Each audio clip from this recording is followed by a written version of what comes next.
So ఇప్పుడు మీకు MP అభ్యర్థులు ఉన్నారా? ఎంపీ అభ్యర్థులు లేక వైఎస్ఆర్ కాంగ్రెస్ పార్టీ నుంచి వాళ్ళు తీసుకుంటున్నారు. లావు శ్రీకృష్ణదేవరాయలు వాళ్ళని తీసుకుంటున్నారు. అలాగే ఆ పార్టీ నుంచి వచ్చే వాళ్ళ కోసం వెయిట్ చేస్తున్నారు అంటున్నారు. అసలు అంత అవసరం తెలుగుదేశం పార్టీకి 83 నుంచి కూడా ఎప్పుడూ లేదు. మాకు వ్యక్తుల ప్రాధాన్యత కాదు, ప్రజల అవసరాలు, ప్రజల దీవెనలో ఎవరికైతే ఉంటాయో వాళ్ళ అభ్యర్థులు అవుతారు. గతంలో వీళ్ళందరూ ఎవరికైనా తెలిసేంటండి?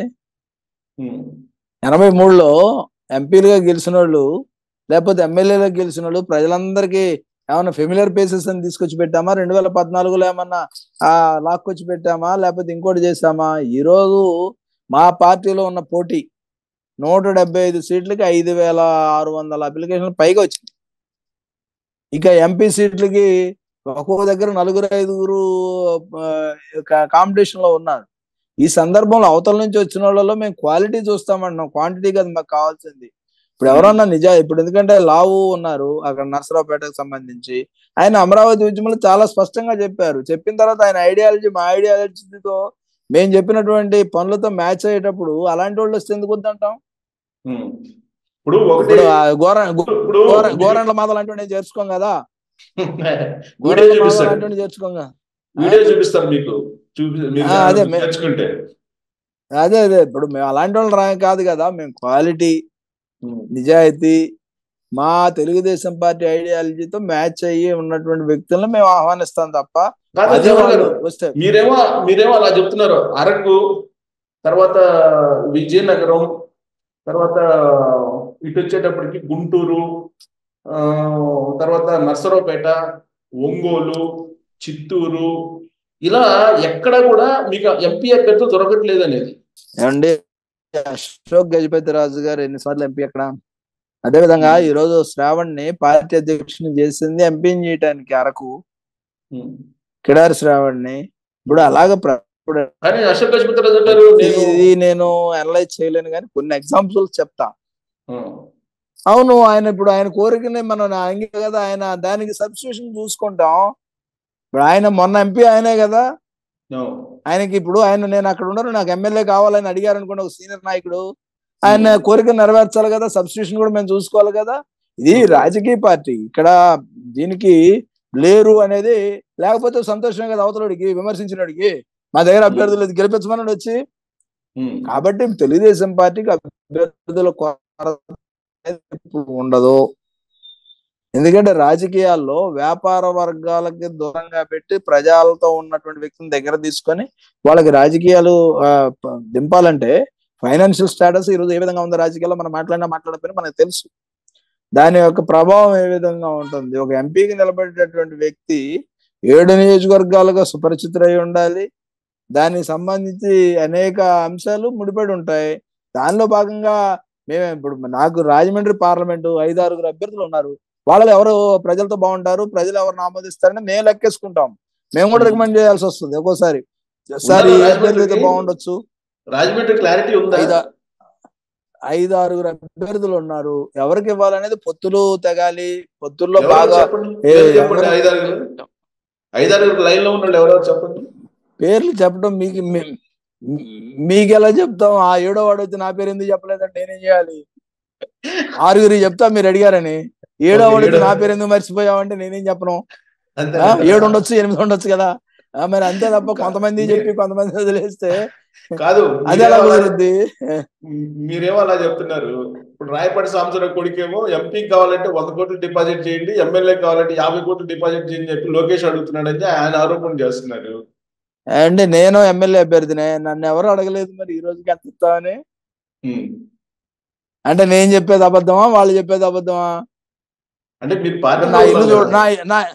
నా ఇల్లు చూడండి ఒకసారి. ఆయన పార్టీలో ఉన్నాడు కదా, నా ఇల్లు చూడండి ఒకసారి. ఎన్ని కోట్ల ఆస్తులు ఉన్నాయి నాకు? అందరు జగత్తులు కాదు కదా, అందరు కాదు, కొందరన్నా ఇప్పుడు ఉన్నారు కదా. ఇప్పుడు మొన్న వచ్చి అందరం పాపం చేసామంటే అందరితో గొడవైంది, మన ఇద్దరం పాపం చేయకుండా ఉన్నారు అన్న. నేను మిమ్మల్ని కూడా అదే అడుగుతున్నా. ఇప్పుడు అందరూ నాకులాగా ఉండమని నేను కోరడం తప్పు కాదు, అందరూ నాకు లాగా ఉండాలని కోరుకోవడం నా తప్పు కాదు. ఉండలేకపోవడం వాళ్ళ దరిద్రం, మనం ఏం చేస్తాం దానికి? ఇప్పుడు డబ్బు మీద ఆశ ఉండదు, జీవితం రకరకాలుగా ఉంటుంది. ప్రజలతో మమేకమైన తర్వాత ప్రజల అవసరాలు, ప్రజలు మాకు ముఖ్యం. కొన్నిసార్లు ఫ్యామిలీని కూడా వదిలేసి ప్రజల కోసం పనిచేస్తా ఉంటాం. ఆ సందర్భంలో ఫ్యామిలీ నుంచి మాకు ఇబ్బందులు ఉంటాయి, ప్రజల నుంచి ప్రజలు సరి చూడకపోతే వాళ్ళతో ఇబ్బందులు వస్తాయి.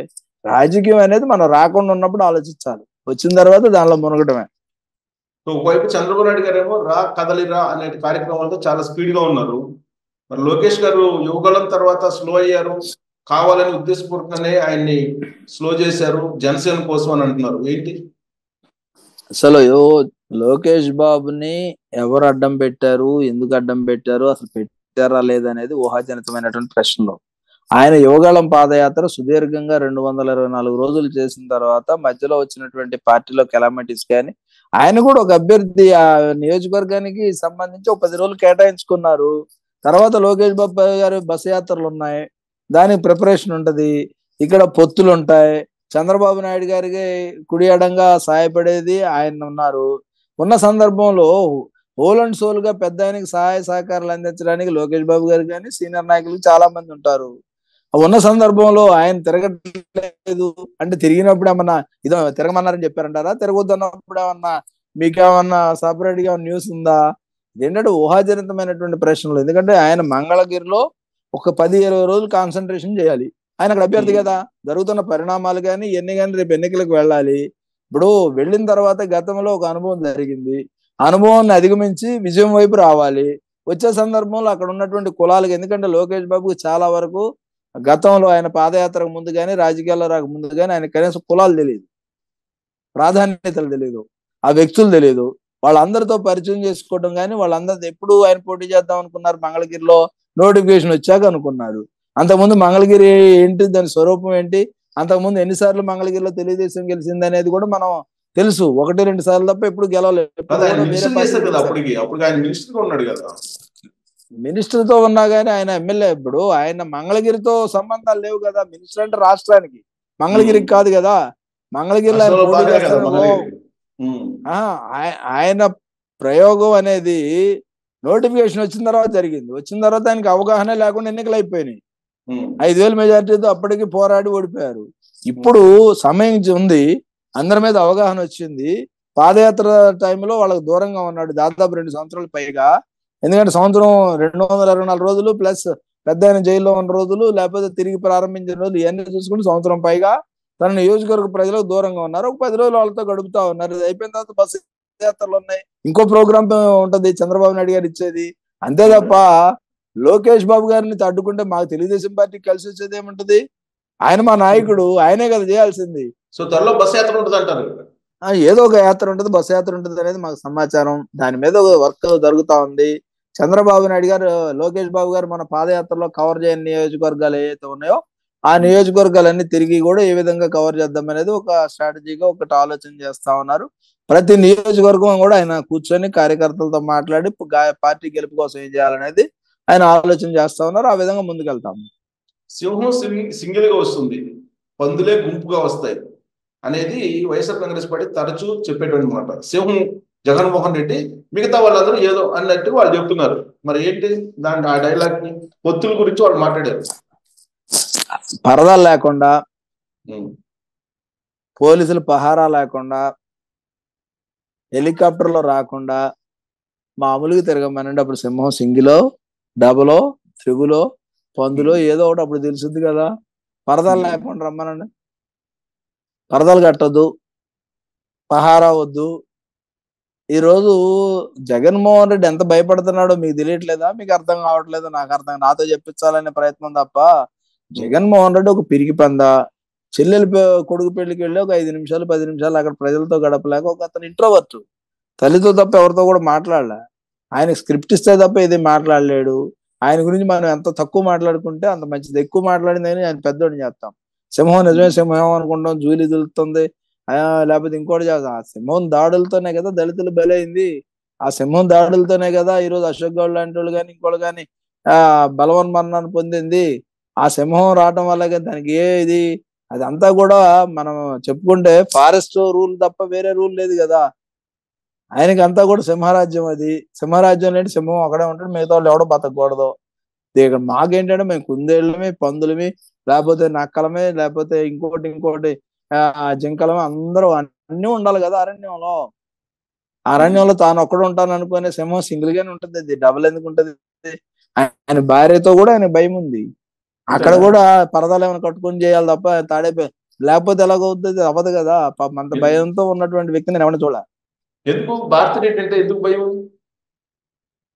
అది మనకి బాబాయ్ గొడ్డలు వేట అనేది ఏ విధంగా ఉందో అవన్నీ విశ్లేషించాలి కదా మనం. ఓ, ఆ యాంగిల్లోనా?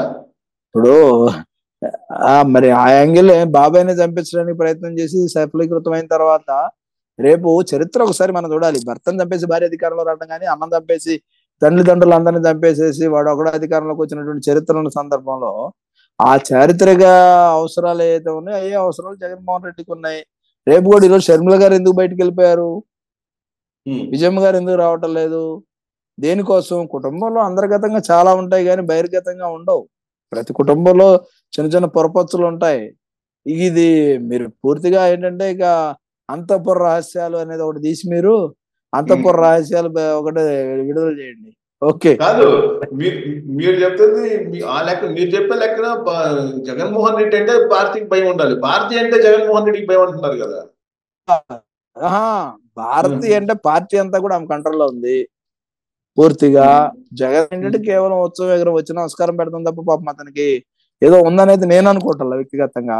అతని పాలన, ఇప్పుడు అతని పాలకుడు కాబట్టి ఆయన్ని మనం అందరం ఖచ్చితంగా అసెస్ చేస్తాం, ఎన్ని చేస్తాం. తప్పులు లేకుండా ఒక 4 పదాలు మాట్లాడలేడు, స్క్రిప్ట్ లేకుండా ప్రసంగం లేదు, నేరుగా ప్రెస్ మీట్ ఇచ్చిన సందర్భం లేదు. ఇవన్నీ మనం ఒకసారి చూసినప్పుడు ఏ విధంగా అనుకోవాలి? అతనికి ఒక విధానం కానీ ఒక పాలసీ కానీ లేకపోతే దేని మీద అవగాహన లేని వ్యక్తిని పాలకుడని ఎలాగంటాం? అతని దేని మీద అవగాహన ఉందో చెప్పమనండి, నేను మాట్లాడతా. మీరేమైనా కల్పిస్తే నేరుగా అంటే తీసుకెళ్లి కల్పించేసి మళ్ళీ పార్టీ మారుతున్నాడని ఇలాంటివి చెప్పొద్దు. నేరుగా అంటే ముఖాముఖి ఏదైనా చెప్పండి. 2019 నుంచి ప్రెస్ మీట్ లో పెట్టలేదు, మీతోటి డిస్కషన్ ఏం తీసుకొచ్చేది మేము. అదే మరి కాదు, ఆ పరిస్థితిలో ఉన్నటువంటి వ్యక్తి గురించి మనం సింహమా, పందె, నక్క, అది ఏనుగా అనుకోవడం అది వాళ్ళు దేంతో పోలిస్తే అది.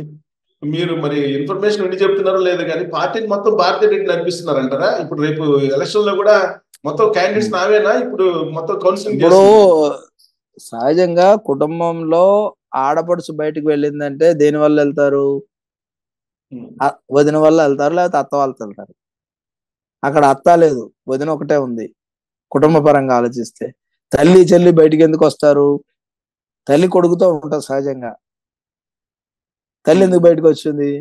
చెల్లి ఎందుకు బయటకు వచ్చింది? దీనికి నేపథ్యం జగన్మోహన్ రెడ్డి కాదు. సామాన్య మధ్యతరగతి కుటుంబాల్లో కానీ ఏ కుటుంబంలోనైనా కుటుంబ వ్యవస్థ తెలిసినటువంటి వ్యక్తులు ఎవరైనా ఉంటే వాళ్ళకి అర్థమయ్యే భాష ఏంటంటే భార్య వల్ల ఇబ్బంది వస్తుంది ఎవరికైనా. మా అమ్మా నాన్న చూడాలంటే నా భార్య చూస్తే తప్ప నేను చూసేది ఉండదు.